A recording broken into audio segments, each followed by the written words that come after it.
Imagine a silent room where the only sound is the ticking of clock, a rhythmic reminder of time slipping away, while something dark and volatile simmers just beneath the surface of your consciousness.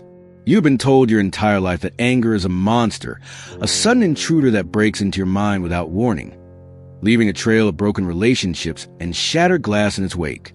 We are taught to fear it, to suppress it, or to vent it out like steam from a pressure cooker. But what if everything you believed about your own rage was a carefully constructed lie? Welcome to Behind the Behavior, where today we are peeling back the layers of the human psyche to expose the Gatilhos Ocultos de Raiva that are currently dismantling your life.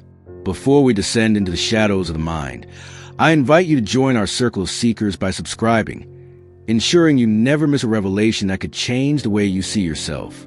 The most pervasive myth in modern psychology is the idea de catarsis, the belief that letting it out by screaming into a pillow or punching a bag actually reduces anger. We have been conditioned to think that anger è come un fluido che accumula per seo and must be released to avoid an explosion. This is the first great deception we must debunk. A realidade scientifica, backed by decades of research from institutions like Iowa State University, proves the exact opposite. When you vent, you aren't releasing anger, you are practicing it. You are reinforcing the neural pathways of hostility, making it easier for your brain to reach that boiling point next time. This mito é a fundamento de muitos comportamentos tóxicos, and it is the first wall we must tear down to understand why your emotions feel like an untamable beast. To understand O Primero Gatilho Oculto, we must look at the Conchito, the Injustica Percepita. Think of Mohammed Chamado, Elias. Elias is a dedicated worker, a quiet observer of the world. One afternoon, he sees a colleague receive credit for a project Elias spent weeks perfecting. In that moment, something shifts. It isn't just frustration. It is a primal roar from the depths of his ego. The myth tells us Elias is just sensitive. The truth is far more complex. A amygdala do cerebro, that ancient almond-shaped sentinel, neo distingue entre amica physica e social. To Elias's brain, that stolen credit is a direct attack on his survival and status. This trigger is often masked by a sense of moral superiority. We convince ourselves we are angry because the world is wrong, but in reality, our brain is reacting to uma vilakeo percebita do contrato social. When Elias explodes at dinner later that night, it isn't because the soup is cold. It's because his mind is still fighting a war for recognition that he hasn't even acknowledged. This leads us into O Segundo Gatilho Oculto, vulnerabilidade transferida. We often believe that anger is a strong emotion, a display of power. In reality, a raiva è quasi sempre uma moco secondaria, a protective cloak thrown over something far more fragile. Imagine uma mulher chamada Sarah. She waits for her partner to come home, and when he is 30 minutes late without a text, she doesn't feel sad or worried on the surface. Instead, the moment he walks through the door, she erupts in a fury of accusations. The myth here is that Sarah is a controlling person. The scientific truth is that a raiva de Sarah é un mecanismo de defesa desesperado against the agonizing feeling of being insignificant ou abandonada. By turning fear into anger, Sarah gains a false sense of control. She swaps the vulnerability of, I was scared you didn't care, for perceived power of, you are irresponsible. This alchemy of emotion is one of the most destructive forces in relationships because it hides the very truth that could heal the bond. As we go deeper, we encounter O Tercero Gatilho Oculto, which is Vilakeo de Redras Inalizadas. Every one of us carries a secret rule book for how the world should work. We believe these rules are universal truths, but they are actually personal shadows. When someone cuts you off in traffic or speaks loudly in a library, your anger isn't a reaction to the noise. It's a reaction to the violation of a law you wrote in your own head. The myth suggests that these people are disrespecting you. The reality is that they don't even know your rulebook exists. This trigger is a trap of your own making.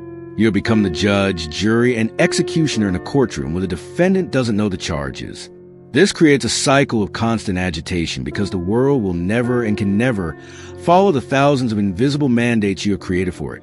O Quarto Gatilho Oculto is perhaps the most insidious because it is physiological. o sequestro de amygdala. You've likely been told that you can control your temper through sheer willpower.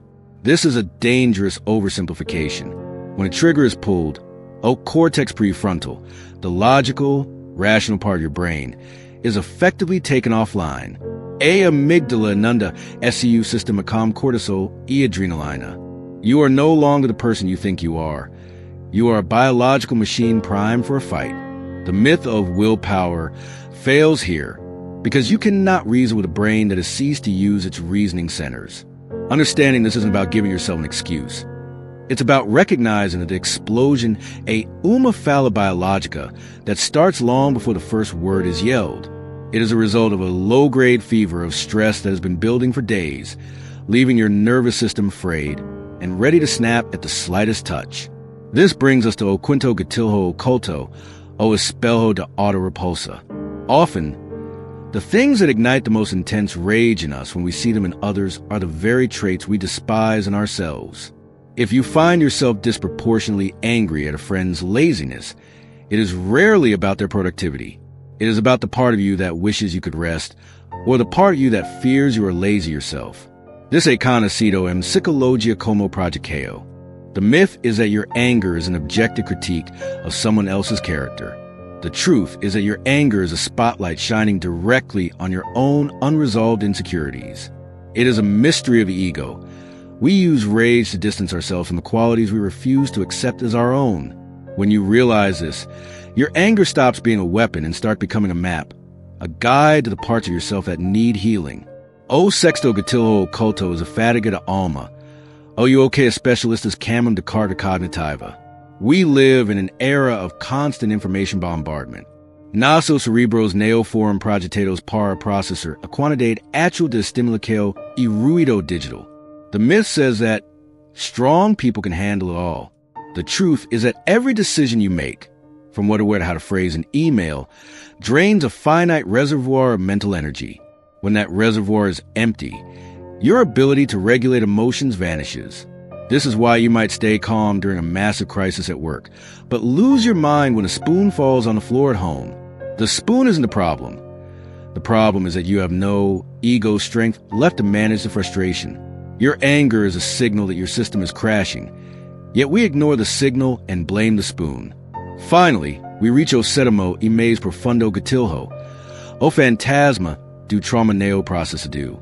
Many people believe that the past is behind them, that time heals all wounds. This is a myth. Time only buries wounds. It does not heal them. O trauma neoprocessador vive no corpo, no sistema nervoso, like a landmine waiting for a specific frequency to set it off. A certain tone of voice, a specific look in someone's eyes, or even a smell can bypass your conscious mind and trigger a flash rage. This isn't anger about the present moment. It is a scream from a version of you that was hurt 10, 20, or 30 years ago. When you explode at your spouse for a tone, you aren't fighting them, you are fighting a ghost. Until the ghost is acknowledged, the cycle of explosion and regret will continue, no matter how many breathing exercises you try. So, how do we disarm these hidden triggers? The answer lies not in suppression, but in a radical shift of perspective. We must move from being the actor in our anger to being the observer of it. This is the essence of emotional intelligence. When the heat begins to rise, you must learn to ask, what is the lie I am believing right now? Am I believing that venting will help? Am I believing that my internal rules are universal laws? Am I reacting to a ghost?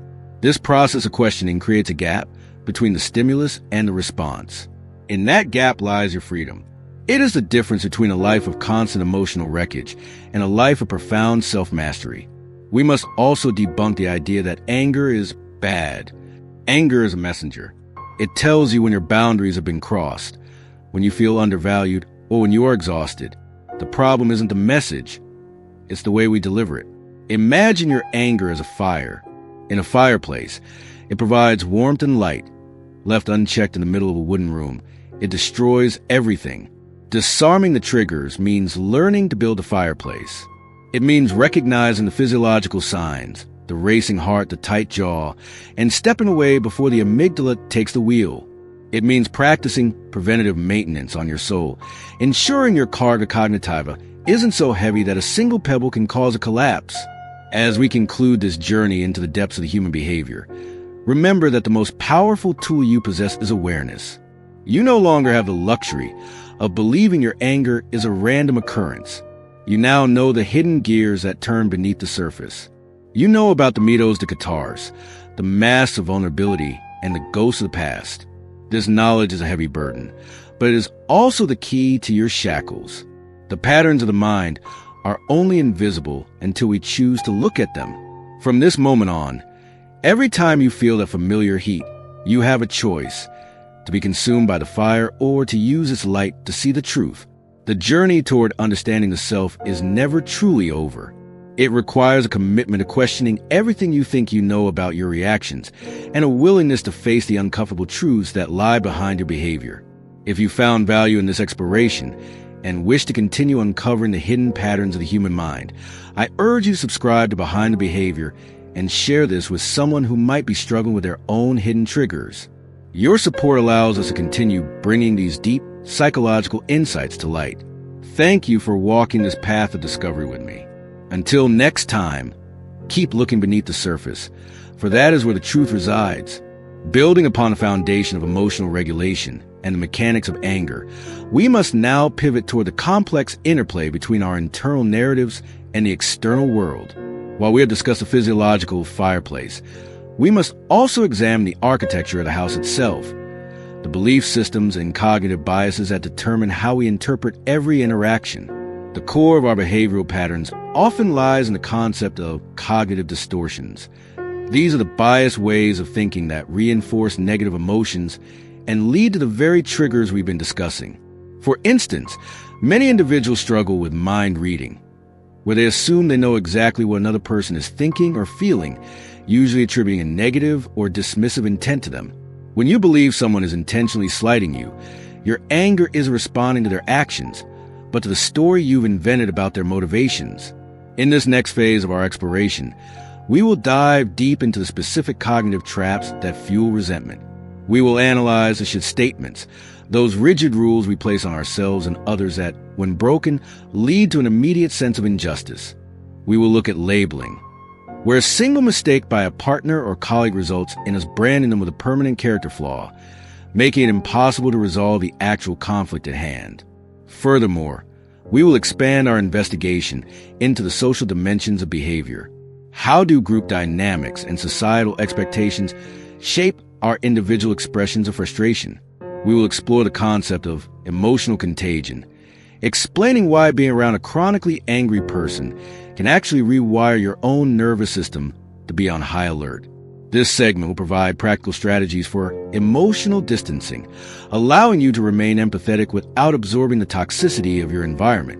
We will also dedicate a significant portion of this discussion to the shadow self, the parts of our personality we reject or deny, which often manifest as intense irritation toward others who exhibit those same traits. By integrating these rejected parts of ourselves, we reduce the friction in our daily lives and find a more authentic way of existing. As we progress through these thousands of words of deep psychological analysis, we will move toward a final synthesis. This isn't just about managing a single emotion. It's about a total recalibration of the human experience. We will conclude by looking at the concept of radical acceptance and how it serves as the ultimate antidote to the friction of the ego. Building upon the foundation of our psychological inquiry, we must first confront the internal architecture of our grievances, the cognitive distortions that act as filters for our reality. Foremost among these are the should statements.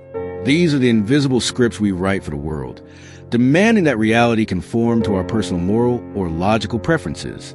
When a stranger cuts us off in traffic or a colleague misses a deadline, the anger we feel is often a reaction to the violation of a should rule. We believe the world should be fair, people should be considerate, and systems should function perfectly.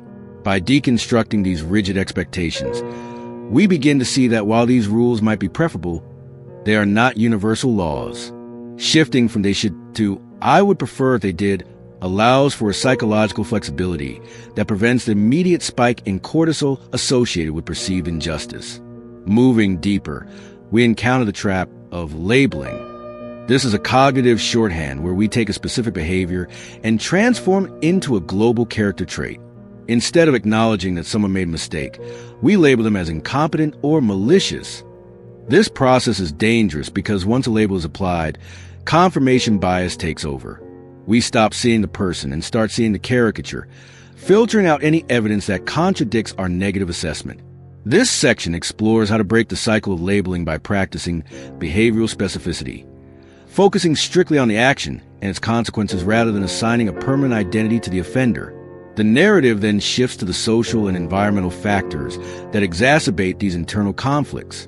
We investigate emotional contagion, a phenomenon where the physiological states of those around us begin to mirror our own. In high-stress environments, anger can become an infectious agent. We analyze the neurobiology of mirror neurons, which explain why a tense atmosphere in a boardroom or a household can trigger a fight or flight response in everyone present, regardless of whether they are directly involved in the conflict. To counter this, we introduce emotional distancing techniques. This involves creating a mental buffer zone where one can observe the emotions of others without internalizing them, much like watching a storm from behind a window rather than standing out in the rain. A pivotal segment of our analysis is dedicated to the Jungian concept of the shadow self. Often, the traits in others that provoke our most visceral reactions are the very qualities we have repressed within ourselves. If we pride ourselves on being hyper-disciplined, we may feel an irrational fury towards someone we perceive as lazy. This isn't just a disagreement. It is a project KO of our own rejected desire for rest or our fear of losing control. By acknowledging and integrating these shadow elements, we diminish their power over us. We move from a state of reactive judgment to one of self-reflective understanding, realizing that our irritation is often a compass pointing toward our own unhealed wounds. As we approach the synthesis of these ideas, we examine the role of the ego in maintaining these cycles of friction. The ego thrives on being right and seeks validation through conflict. It views radical acceptance not as a strength, but as a defeat. However, we argue that acceptance is the ultimate form of power. It is the conscious decision to stop fighting a reality that has already occurred. This does not mean condoning harmful behavior, but rather acknowledging the present moment without the distorting lens of what should have been. In the final stages of this exploration, we look at the long-term recalibration of the human experience. We discuss how consistent practice of these psychological tools leads to a state of equanimity, a mental calmness that remains undisturbed by the inevitable ups and downs of life. This conclusion serves as a roadmap for moving beyond mere anger management and toward a fundamental shift in how we perceive our place in the world. We conclude that by mastering our internal narrative, we do not just change how we feel, we change the very nature of the reality we inhabit. The synthesis of radical acceptance begins with the dismantling of the resistance paradox. In the landscape of the human psyche, what we resist does not merely persist, it amplifies. When we encounter a person or a situation that triggers our internal alarm systems, our natural inclination is to build a wall of mental protest. We replay the offense. We rehearse our counter-arguments, and we solidify our status as a victim of circumstance. Radical acceptance, however, proposes a revolutionary alternative: the complete and total opening to the facts of the reality before us, without the additive of emotional judgment. To understand this synthesis, we must differentiate between acceptance and approval. This is the stumbling block for most.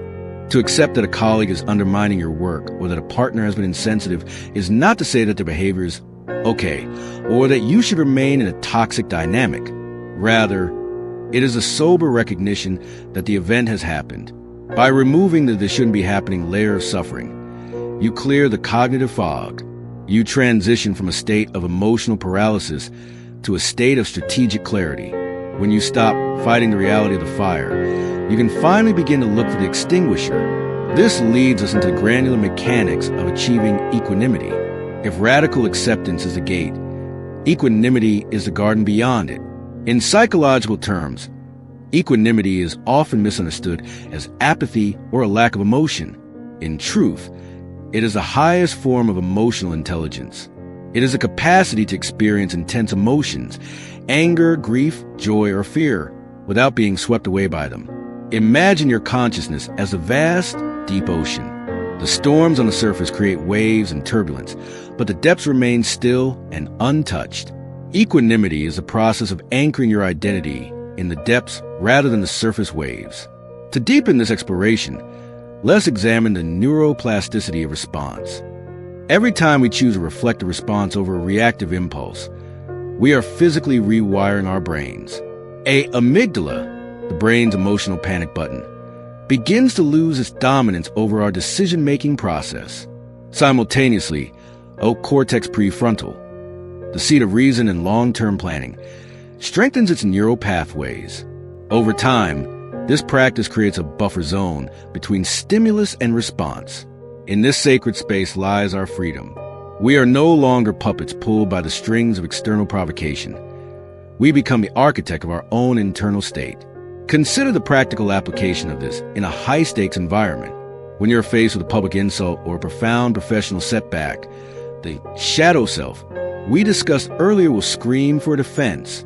It will demand that you lash out to protect your fragile image.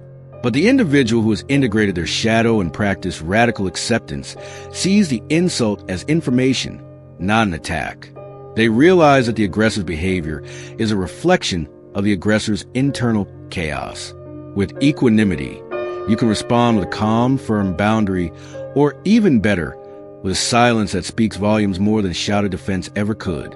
We must also explore the concept of temporal perspective in the pursuit of equanimity. Much of our friction arises from a hyperfixation on the immediate moment. We treat a temporary inconvenience as a permanent catastrophe. By zooming out, viewing our current struggle through the lens of a year, a decade, or a lifetime, we naturally deflate the ego's exaggerated sense of urgency. This stoic zoom allows us to see that most of what disturbs our peace today will be forgotten by tomorrow. This is not a dismissal of our feelings, but a recalibration of their significance.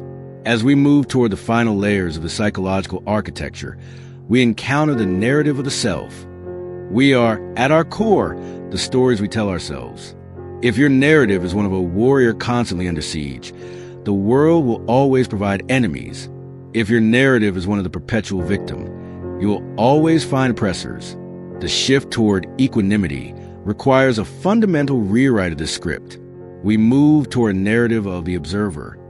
In this role, life is not something that happens to us, but something that happens for our observation and growth. Even the most difficult personalities become difficult teachers rather than enemies. This brings us to profound realization that our inner peace is a non-negotiable asset. We often give it away far too cheaply. We allow a stranger in traffic or a comment on social media to steal our joy for hours. Why? Because we have not yet realized that our peace is our power. The moment you allow someone to make you angry, you have given them control over your nervous system. You have handed them the keys to your internal kingdom. Radical acceptance is the act of taking those keys back. It is a realization that while you cannot control the wind, you can absolutely control the set of your sails.